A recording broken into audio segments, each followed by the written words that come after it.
Hi hello viewers, నేను మీ మేరుగు రాజేష్. ఇక ప్రజలారా జూబ్లీహిల్స్ ఎన్నికలు ఏమో కానీ ఆడ బీఆర్ఎస్ పార్టీ అయితే ఇష్టానుసారంగానైతే ప్రచారం చేస్తుంది. ఇక ఇటు కాంగ్రెస్ పార్టీ నాయకులను అయితే బెదిరిస్తూ ఉన్నారట బీఆర్ఎస్ పార్టీ నాయకులు. ఏందో ఒకసారి చూద్దాము. ఒక కథనం అయితే వచ్చింది. కాంగ్రెస్ ప్రచార రథాన్ని తగలబెడతాం, ఆ పార్టీ కార్యకర్తలను చంపేస్తాం, బీఆర్ఎస్ పార్టీ మాజీ ఎమ్మెల్యే బెదిరింపులు, పెద్ది సుదర్శన్ రెడ్డి సహా పలువురిపై కేసు.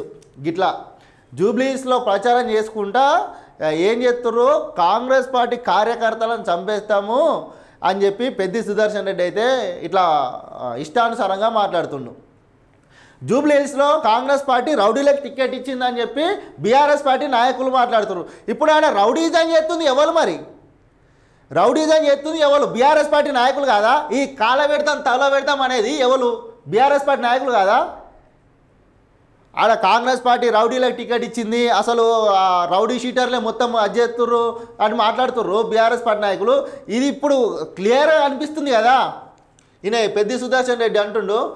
ఈయన వీడియో ఏడుంది చూద్దాం ఒకసారి. ఇంకా ఈ వీడియో చూడుర్రు ఒకసారి ప్రజలారా.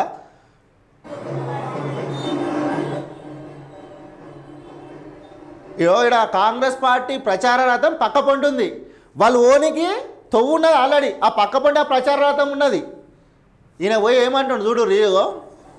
ఇగో ఈయన పోయి ఈ ప్రచార రథం దగ్గర ఇగో ఏలు పెట్టి చూపించుకుంటా ఇగో అంటి పెడతా అని చెప్తుండు. ఈయన ఇగో ఈ ఫోటోలు ఉన్నాయనే. ఈ వ్యక్తే పెద్ది సుదర్శన్ రెడ్డి.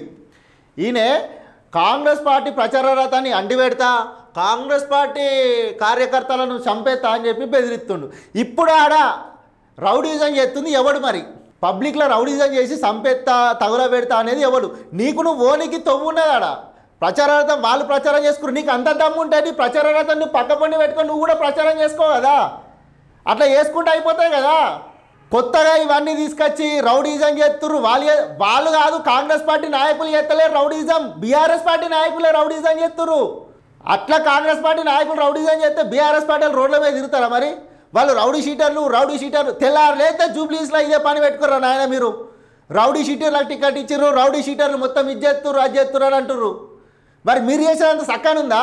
నడి బజార్ మీద సంపెత్తా తగలబెడతా అని మాట్లాడుతున్నావు కదా. ఇక ఏం చేసినా ఆడ బీఆర్ఎస్ పార్టీ అసలు గెలుతుందా గెలవదా అని చెప్పి అయోమయం నుండి అయితే ఇవన్నీ క్రియేట్ చేస్తుర్రు. మొత్తం ఇక ప్రజలను అయోమయానికి అయితే గురి చేస్తుర్రు. కానీ ప్రజలారా మీరే తీర్పునియ్యి. ఎందుకంటే వీళ్ళ అహంకారం చూడుర్రి. 10 ఏళ్ళు అధికారం ఉండి అధికారం కోల్పోయిన తర్వాత వీళ్ళ అహంకారం బల్బు అనేది అయితే తగ్గడం అయితే లేదు. ఇంత కూడా సంపెత్తం బింపెత్తం అని మాట్లాడుతారు. ఇంకా మేము అధికారంలోనే ఉన్నాం అనుకుంటున్నట్టు వీళ్ళు. ప్రతిపక్షంలోకి ఎప్పుడో పోయిర్రా నాయన, మీరు అధికారంలో లేరు. మీకు జూబ్లీహిల్స్ ఎన్నికల రిజల్ట్ తర్వాత మీకు ప్రజల తీర్పు చెప్తారు. ఆవురిగా చూద్దాం. ఎలక్షన్లు అయిపోయినాక రిజల్ట్ వచ్చినాక ఏం జరుగుతుంది. మరి మీరు అంటారు కదా రౌడీ షీటర్కు టికెట్ ఇచ్చారు, మరి రౌడీ షీటర్ని గెలిపిస్తారా? మీరు టికెట్ ఇచ్చారు కదా, మరి మీ అభ్యర్థిని గెలిపిస్తారు చూద్దాం. మరి ఆడ ఎవరు ప్రజల ఆదరణ పొంది ఎవరు ప్రజలలో ఉన్నారో వాళ్ళకే వాళ్ళని గుర్తించి వాళ్ళకే ఓట్లేసి గెలిపిస్తారా? మీరు ఎన్ని ప్రయత్నాలు చేసినా ఏం చేసినా ఏది కలవదు.